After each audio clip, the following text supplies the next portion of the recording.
மாத கடைசி ஆனால் தான் நமக்கு சிக்கன் பிரியாணி, மட்டன் பிரியாணி இதெல்லாம் சாப்பிட்ணுன்னு தோணும். அதே டைம் தான் நமக்கு சொந்தக்காரங்களும் வீட்டுக்கு வருவாங்க. பட்ஜெட் ஃப்ரெண்ட்லியாக ஒரு மட்டன் பிரியாணி எப்படி செய்கிறதுன்னு பார்த்துடலாமா? வாங்க வீடியோக்குள்ளே போய் பார்க்கலாம்.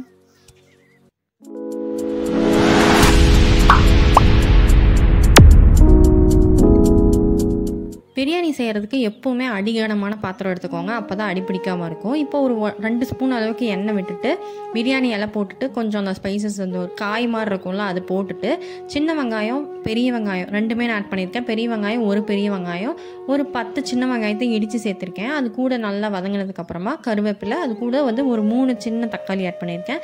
உப்பு, மஞ்சத்தூள், இஞ்சி பூண்டு பேஸ்ட்டில் வந்து நான் பட்டை லவங்கம் ஆட் பண்ணியிருக்கேன். அதனால தான் நான் தனியாக ஆட் பண்ணல. இதெல்லாம் நல்லா எண்ணெய் பிரிஞ்சு வர அளவுக்கு நல்லா வதக்கி விட்டுக்கலாம். இப்போ நம்ம ஹீரோவை ஆட் பண்ணலாம். நம்மளோட மட்டனை வந்து முழுசாக சேர்த்துல நான் வந்து நல்லா கொத்து போட்டு வாங்கிட்டு வந்துட்டேன். கடையிலேயே நீங்கள் கேட்டிங்க அப்படின்னாவே அவங்க வந்து கொத்து போட்டு தருவாங்க. இந்த அளவுக்கு நல்லா போட்டு வாங்கிட்டு வந்துருக்கோங்க. இதை வந்து நல்லா வாஷ் பண்ணிவிட்டு அதுக்கப்புறம் ஆட் பண்ணிக்கோங்க. நல்லா கிண்டி விட்டிங்க அப்படின்னா இந்த அளவுக்கு நல்லா வெந்து வந்துடும். நீங்கள் இது வரைக்கும் நீங்கள் மூடி போட்டுலாம் வேக வைக்க வேணாம், தண்ணி விட வேணாம், அதுலேயே கொஞ்சம் தண்ணி வரும்.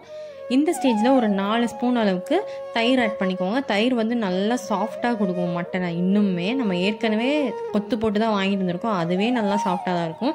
நீங்கள் இது ஆட் பண்ணிங்கன்னா இன்னும் சூப்பராக இருக்கும். இது கூடவே ஒரு 1.5 ஸ்பூன் அளவுக்கு பிரியாணி மசாலா ஆட் பண்ணியிருக்கேன். இப்போ வந்து ஒரு கைப்பிடி அளவுக்கு நம்ம புதினா வந்து நல்லா அரைச்சி பேஸ்ட் மாதிரி ஆட் பண்ணிக்கலாம். இதை வந்து நல்லா கிண்டி விட்டுக்கோங்க. நான் வந்து 200 கிராம் தான் எடுத்திருந்தேன் மட்டனு. அதுக்கு வந்து 2 டம்ளர், ஒரு சின்ன டம்ளரில் 2 டம்ளர் அரிசி வச்சுருந்தேன். அதுக்கு ஏற்ற மாதிரி நான் வந்து தண்ணி விட்டுக்கிறேன். பச்சை மிளகா வந்து நீங்கள் வெங்காயம் போட்டிங்களா அந்த ஸ்டேஜ்லேயே போட்டு எடுத்துக்கோங்க. நான் வந்து 2 டம்ளர் அரிசிக்கு 4 டம்ளர் தண்ணி வச்சுருக்கேன். தண்ணி நல்லா கொதித்து வந்ததுக்கப்புறமா அரிசி வாஷ் பண்ணிவிட்டு ஆட் பண்ணிக்கோங்க. இது இன்னொரு மெயின் இன்க்ரீடியண்ட்டு லெமன் ஜூஸ். ஒரு ஹாஃப் லெமன் ஜூஸை வந்து நல்லா பிழிஞ்சு விட்டுட்டு 1.5 ஸ்பூன் அளவுக்கு நெய் ஆட் பண்ணிக்கோங்க. இது ரெண்டும் ஆட் பண்ணி பாருங்கள், சூப்பராக இருக்கும். இது வந்து ஒரு கொதி வந்ததுக்கப்புறமா நம்ம வந்து விசில் போட்டு வச்சிடலாம். இப்போ பாருங்கள், ஒரு 2 விசில் அப்புறம் நம்ம ஆஃப் பண்ணி விசில் ப்ரெஷர் போனதுக்கப்புறம் ஓப்பன் பண்ணியாச்சு. எவ்வளோ சூப்பராக இருக்குது பாருங்களேன். இது வந்து நார்மல் அரிசி, நம்ம வீட்டில் எப்போவும் சமைக்கிற அரிசியில் தான் நாங்கள் செஞ்சுருக்கோம். அவ்வளோ டேஸ்ட்டாக இருக்கும். இது கண்டிப்பாக ட்ரை பண்ணி பார்த்துட்டு நீங்கள் சொல்லுங்கள். நம்ம மட்டன் பிரியாணி, சிக்கன் பிரியாணி எல்லாமே நார்மலாக செய்கிறது தான். ஆனால் இந்த மாதிரி கொத்து போட்டு வந்து வாங்கிட்டு வந்து செஞ்சு பாருங்கள், அவ்வளோ டேஸ்ட்டாக இருக்கும். நீங்கள் நம்ம சேனலுக்கு புதுசாக இருந்தீங்க அப்படின்னா மறக்காமல் நம்ம சேனலுக்கு சப்ஸ்கிரைப் பண்ணிவிட்டு பக்கத்தில் இருக்க பெல் பட்டனையும் கிளிக் பண்ணி வச்சுக்கோங்க. அப்போ தான் நான் போடுற நோட்டிஃபிகேஷன் வந்து உங்களுக்கு அப்டேட் வந்துகிட்டே இருக்கும்.